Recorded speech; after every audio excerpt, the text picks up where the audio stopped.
Hey guys, welcome back to my channel. இன்றைக்கி வந்து நம்ம எல்லாருக்கும் பிடிச்ச ஒரு ரெசிபி தான் பார்க்க போகிறோம். மேகி தான். நான் வந்து இங்கே எப்பி வந்து எடுத்திருக்கேன். எப்பி இல்லைனா மேகி, உங்களுக்கு எது பிடிக்குமோ அது நீங்கள் எடுத்துக்கலாம். எல்லாருக்கும் அவங்கவுங்க ஸ்டைலில் அவங்க வீட்டில் பண்ணுவாங்க. நான் எங்கள் வீட்டு ஸ்டைலில் எப்படி பண்ணுறோங்கிறத நான் வந்து உங்களுக்கு காமிச்சிருக்கேன். ஸோ இப்போ வந்து தண்ணி நல்லா கொதிச்சிருச்சு. அதில் வந்து நான் மேகி பாக்கெட் வந்து உடச்சி நான் போட்டிருக்கேன். நான் வந்து ஒரு 3 பேக்கெட் எடுத்திருக்கேன். 3 பேக்கெட் எடுத்து தண்ணியை வந்து நல்லா கொதிக்க வச்சு அந்த வேக்ஸை வந்து எடுத்துருங்க. ஸோ நல்லா கொதித்ததுக்கப்புறம் தண்ணியை வந்து வடிகட்டிடுங்க. ஸோ வடிகட்டுறதுனால தண்ணியை வந்து நீங்கள் ஸ்ட்ரெயின் பண்ணிவிட்டு நீங்கள் வந்து எடுக்கும்போது அந்த நூடலில் இருக்க வேக்ஸ் எல்லாமே போயிடும்.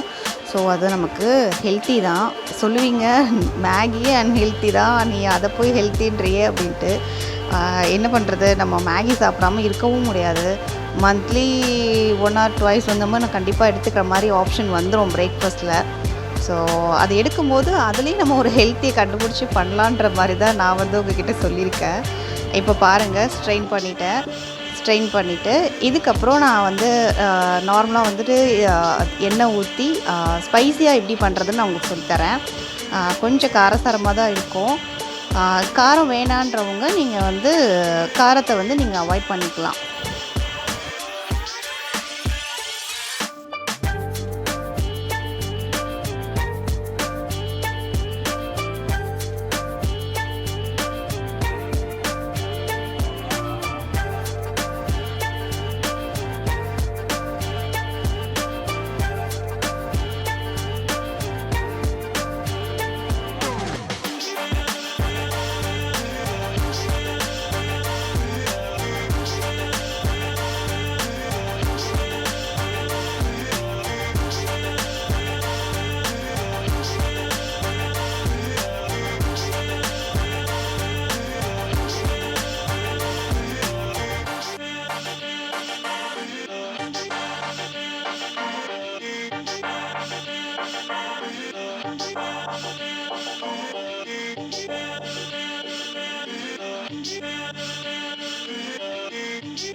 என்னடா இவன் அந்த பேக்கில் இருக்க பவுடரை வந்து தண்ணியில் கொட்டுறான்னு நினைக்காதீங்க.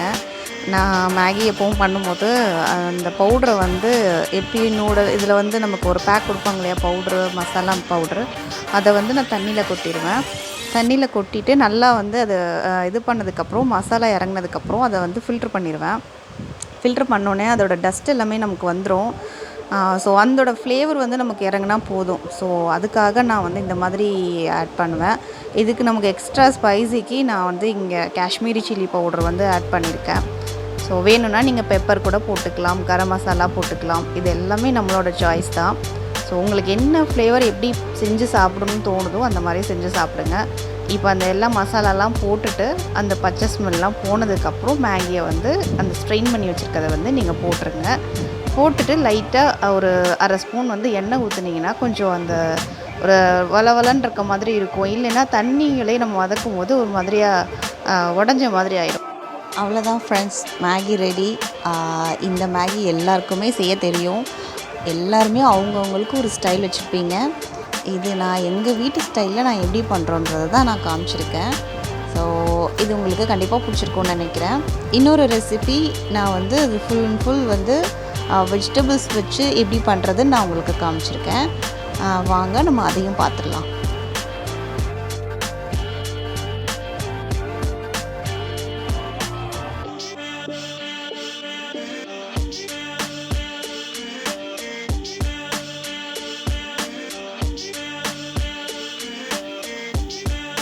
இப்போ வாங்க நம்ம வெஜிடபிள்ஸ் வச்சு எப்படி நம்ம சூப்பி நூடுல்ஸ் பண்ணலாம் அப்படின்னு பார்க்கலாம்.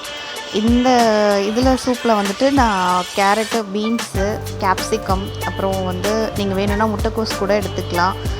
என்கிட்ட முட்டைக்கோஸ் இல்லை, அதனால் நான் எடுத்துக்கல. நீங்கள் பட்டாணி கூட சேர்த்துக்கலாம். நான் இங்கே ஆனியன் வந்து லைட்டாக சாட்டை பண்ணிவிட்டு நம்ம வீட்டில் இருக்கிற வெஜிடபிள்ஸ் எல்லாத்தையும் கட் பண்ணி நான் போட்டுக்கிறேன். போட்டுட்டு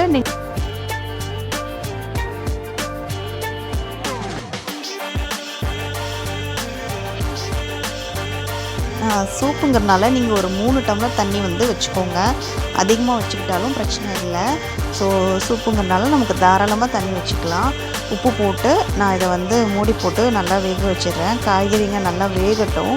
நல்லா வெந்ததுக்கப்புறம் நம்ம அடுத்து நான் வந்து நெக்ஸ்ட்டு ஸ்டெப் வந்து பார்க்கலாம். நல்லா வெந்துருச்சு. ஸோ இப்போ வந்துட்டு நம்ம அந்த ஸ்ட்ரெயின் பண்ணி வச்சுருந்தோம் இல்லையா நூடுல்ஸு, அது எல்லாத்தையும் நம்ம போட்டுடலாம். கொஞ்சம் கொஞ்சமாக இது பண்ணி உதுத்து போடுங்க. ஸோ போட்டதுக்கப்புறம் நீங்கள் கொஞ்சம் நல்லா மிக்ஸ் பண்ணி விடுங்க. அந்த நூடுல் வந்து கொஞ்சம் உடஞ்சிராமல் பார்த்துக்கோங்க. தண்ணி வந்து இதில் கம்மியான மாதிரி இருக்குது. ஸோ வந்து நீங்கள் கொஞ்சம் தண்ணி ஊற்றிக்கோங்க. ஏன்னா நம்ம வந்து சூப்பி நூடுல் தான் பண்ணுறோம். கொஞ்சம் சூப்பு ஃப்ளேவரில் இருக்கணும் கண்டிப்பாக. தண்ணி கொஞ்சம் அந்த நூடலும் சேர்ந்து இருக்கும் போது தான் அது ஒரு நல்ல ஒரு ஃப்ளேவர் கொடுக்கும். நான் வந்து அந்த மேகியில் இருக்க மசாலா பவுடர் சுத்தமாக போடலை. அதுக்கு பதிலாக தான் நான் வந்துட்டு சில்லி பவுடரும் கரம் மசாலாவும் லைட்டாக வந்து ஆட் பண்ணியிருக்கேன். உங்களுக்கு வேணும்னா நீங்கள் போட்டுக்கலாம். நான் வந்து என்னோடய பொண்ணுக்காக நான் செய்கிறேன். ஸோ அதனால் நான் வந்து அதை போடலை. கொஞ்சம் தண்ணி ஊற்றிட்டேன். கரம் மசாலா லைட்டாக ஒரு பிஞ்ச் போட்டிருக்கேன். போட்டுட்டு இப்போ சில்லி பவுட்ரு வந்து நான் காஷ்மீரி சில்லி தான் போடுறேன். ஸோ அது ஒரு கலருக்காக தான். காஷ்மீரி சில்லி வந்து ஒரு பிஞ்ச் 1.5 பிஞ்ச் இருக்கும். அந்தளவுக்கு எடுத்து நீங்கள் போட்டுக்கலாம். போட்டுட்டு நல்லா கலரி விட்டுட்டு மூடி போட்டு திரும்பியும் மூடிடுங்க. இது நல்லா கொதிச்சு வரட்டும். நான் வந்து இங்கே எக்ஸ்ட்ரா ஃப்ளேவருக்காக பசும்பாலில் வந்து நான் பாலாடை எடுத்து வைப்பேன். ஸோ அந்த பாலாடையை நான் கலெக்ஷன் பண்ணி வைக்கிறதுனால அது ஒரு வெண்ணெய் மாதிரி பட்டர் மாதிரி என்னோடய ஃப்ரிட்ஜில் எப்போவுமே இருக்கும். அந்த பட்டரை தான் நான் வந்துட்டு என்ன பண்ணுறேன்னா மேகியில் வந்து போடுறேன். இந்த இதில் வந்து நம்ம கொஞ்சம் காரமாகவும் ஸ்பைஸியாகவும் இருக்கும். ப்ளஸ் வந்துட்டு இந்த ஒரு ஸ்வீட்னஸ் கொடுக்கும். ஸோ நமக்கு சாப்பிடும்போது எல்லா டேஸ்ட்டும் இருக்கிற மாதிரி இருக்கும். நல்லாயிருக்கும். கண்டிப்பாக இதை நீங்கள் ட்ரை பண்ணி பாருங்கள். எஸ்பெஷலி கிட்ஸுக்கு வந்து நீங்கள் இது மாதிரி செஞ்சு கொடுக்கும்போது அவங்க ரொம்ப விரும்பி சாப்பிடுவாங்க. ஸோ எல்லா நியூட்ரிஷன்ஸும் வந்து ஒரே இதில் இருக்கிற மாதிரி இருக்கும். அவங்களுக்கு பிடிச்ச அந்த நூடல் ஃப்ளேவர்லேயும் நம்ம கொடுக்குற மாதிரி இருக்கும். கண்டிப்பாக இதை செஞ்சு பாருங்கள் ஃப்ரெண்ட்ஸ். இதுக்கப்புறம் இது எக்ஸ்ட்ரா ஆடடாக தான் நான் வந்து சொல்கிறேன். நான் வந்து இங்கே எக்கு வந்து ஆட் பண்ணுறேன். எக்கு இந்த மாதிரி சாப்பிட பிடிக்காதவங்க அதை அவாய்ட் பண்ணிக்கலாம். நான் வந்து இதில் வந்து அப்படியே பச்சையாக அந்த முட்டையை வந்து உடச்சி இதில் ஊற்றிடுறேன். நான் 2 முட்டை இதில் வந்து உடச்சி ஊற்றிக்கிறேன். இதை அப்படியே வந்து சிம்மில் வச்சுட்டு மூடி போட்டுருவேன். ஸோ இதில் வந்து அது ஆஃப் பாயில் மாதிரி நல்லா வெந்து இருக்கும். அந்த சூப்பு ப்ளஸ் நூடுல்ஸு அந்த முட்டை இது எல்லாத்தையும் சேர்த்து சாப்பிடும்போது நல்ல ஒரு டேஸ்ட்டு கொடுக்கும். இந்த மாதிரி முட்டை வந்து உங்களுக்கு ஃபுல்லாக சாப்பிட பிடிக்கல அப்படின்னா நீங்கள் முட்டையோட ஒயிட்டு மட்டும் நீங்கள் ஆட் பண்ணிக்கோங்க. அதுவும் வந்து ரொம்ப டேஸ்ட்டாக இருக்கும். கண்டிப்பாக இந்த மாதிரி செஞ்சு சாப்பிட்டு பாருங்கள் ஃப்ரெண்ட்ஸ். கண்டிப்பாக உங்களுக்கு இந்த ரெசிபி பிடிச்சிருக்கோன்னு நினைக்கிறேன். பிடிச்சிருந்தால் லைக் பண்ணுங்கள், ஷேர் பண்ணுங்கள், சப்ஸ்கிரைப் பண்ணுங்கள்.